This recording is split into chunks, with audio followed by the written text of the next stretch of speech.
দেখো আবারও চলে এসেছি তোমাদের সঙ্গে একটা রেসিপি শেয়ার করতে। আশা করি তোমরা সকলে জানো সেই বিখ্যাত মায়াপুরের ভাইরাল রেসিপি। আজকে সেটাই তোমাদের সঙ্গে শেয়ার করব। তো চলো দেখে নাও। দেখো এখানে ময়দা মেখে নিয়েছি। এবার দেখো এটাকে ধুয়ে নেব জল দিয়ে। দেখো জল দিয়ে দিচ্ছি, জল দিয়ে ধুয়ে নিই ময়দাটাকে ভালো করে। দেখো সাদা জলটা ধুয়ে ধুয়ে ফেলে দিই। যতক্ষণ সাদা জলটা বেরাচ্ছে ততক্ষণ ধুয়ে নিই এটা। তো দেখো কচলে কচলে ধুয়ে নিয়েছি, 4 থেকে 5 বার ধুয়ে নিয়েছি, সাদা জলটা ফেলে দিয়েছি। এবার প্রায় হয়ে এসছে। দেখো এরকমই হবে। এবার আমি পরেরটা দেখাচ্ছি। দেখো হয়ে গেছে আমার ময়দাটা ধোয়া। দেখো এরকম হয়েছে। এবার ছোট ছোট আকারে কেটে নেব আমি। দেখো এরকম ছোট ছোট করে কেটে নিচ্ছি।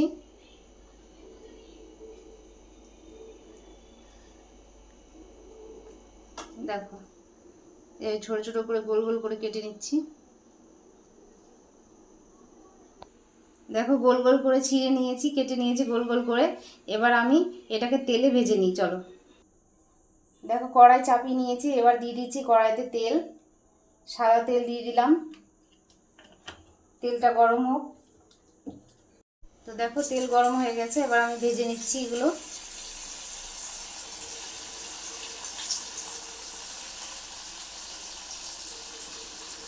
দেখো ভেজে নিই সব একসঙ্গে।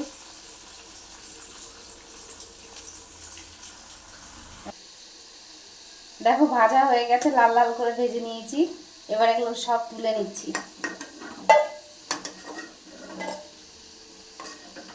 তো দেখো সবগুলো ভেজে একসঙ্গে তুলে নিয়েছি। এবারে কড়াই বসিয়ে দিয়েছি। কড়াইতে বেশি ভাজা তেলটা একটু রয়েছে, ওর ভেতরে দিয়ে দেবো টুকরো করা, কেটে রাখা টুকরো করা আলু।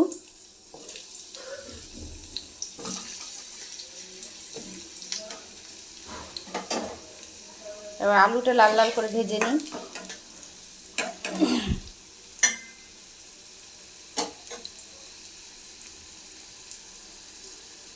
তো দেখো আলুগুলো ভাজা হয়ে গেছে। এবার আলুগুলো তুলে নিচ্ছি।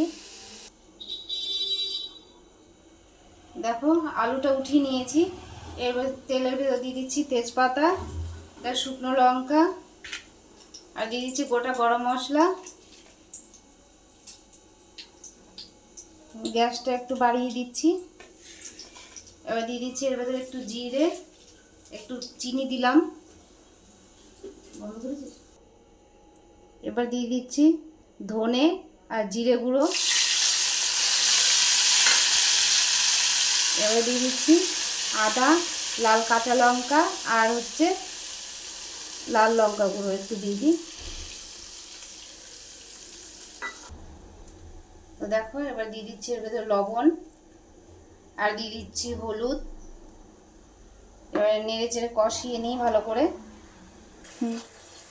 দেখো প্রায় কষানো হয়ে এসছে, আর একটু কষিয়ে তারপর ঢেলে দেবো। দেখো তেল ছেড়ে দিয়েছে। দেখো কষানো হয়ে গেছে, মশলাটা তেল ছেড়ে দিয়েছে। এবার এর ভেতরে দিয়ে দিচ্ছি ময়দা ভাজা আর আলু ভাজাটা দিয়ে দিচ্ছি। এবার একসঙ্গে মিশিয়ে কষিয়ে নিই ভালো করে।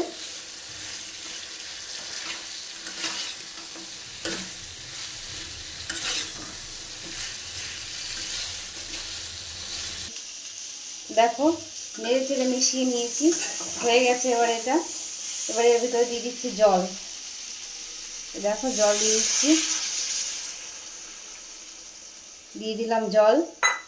এবার এটা ফুটিয়ে নিই। এবার আলুটা সেদ্ধ হয়ে যাক, তারপরে এটা ঢেলে নেব। দেখো তৈরি হয়ে গেল আমার ময়দার রেসিপি। তো নামানোর আগের উপর দিয়ে দেবো আমল দুধ গুলে রেখেছিলাম, ওটা দিয়ে দিচ্ছি। ব্যাস এবার নামিয়ে নিই, তারপরে দেখাচ্ছি। তো দেখো নামিয়ে নিয়েছি সেই মায়াপুরের বিখ্যাত ময়দার ভাইরাল রেসিপি।